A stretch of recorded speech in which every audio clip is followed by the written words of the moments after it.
Kellen may not be able to say, I love you in the typical way, but there's other ways that he says it.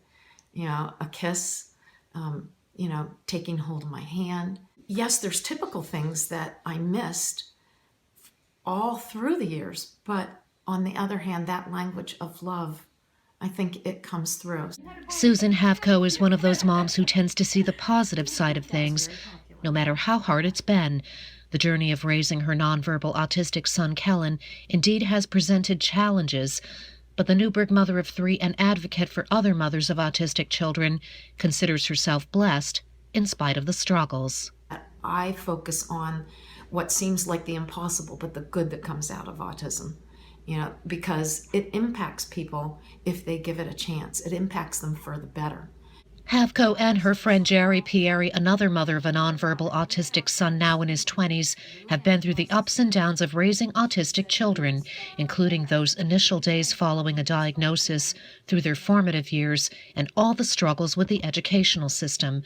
For Havco, the challenges have been especially intense, particularly since Kellen had a medicine-related bout that put him at the behavioral neuropsych unit at Kennedy Krieger in Baltimore.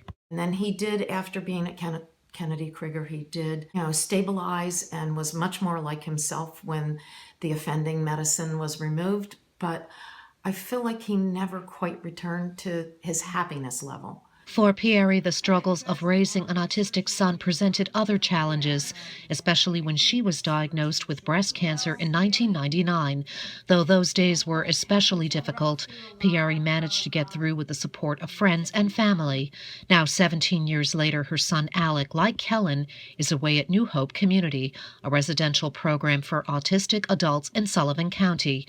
Looking back, the mother of 3 said while it's been a blessing raising Alec, it hasn't always been easy on her family. It's been, you know, it's a long journey. You know, my husband and I, you know, tried to always be upbeat. We tried to always go out on dates and keep busy ourselves when we had, you know, respite in the house. I pray every night. I do. And sometimes during the day. You know, I think it's helped get us where we are today, definitely. In spite of the challenges over the years, the 2 mothers banded together and were largely responsible for the creation of autistic programs in the Newburgh City School District. I think it opened with 5 children and 1 teacher and 3 aides, I believe. And now they have like classrooms all over Newburgh District dealing with autism. You know, I'm grateful that we're helping other children now. But there still is a long way to go, according to Havco, who again looks on the bright side and plans to take her own experiences of raising an autistic child and make a difference for those on the severe end of the spectrum.